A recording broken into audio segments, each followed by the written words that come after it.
I want to show you how to make vertical scrolling text in Premiere Pro.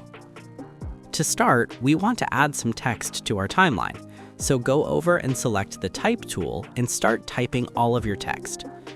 On our preview screen, make any adjustments to the text by going to the Essential Graphics panel, where you can control things like the font size and color.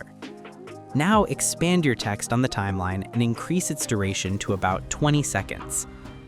Click and drag your text to the bottom of your preview window until the top word just disappears off your screen.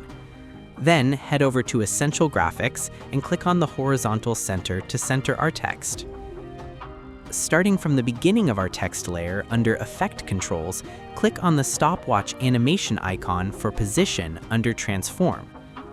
Now move your timeline slider to the end of our text layer, then use the Y position control to bring all your text up until the last word just disappears on your preview screen.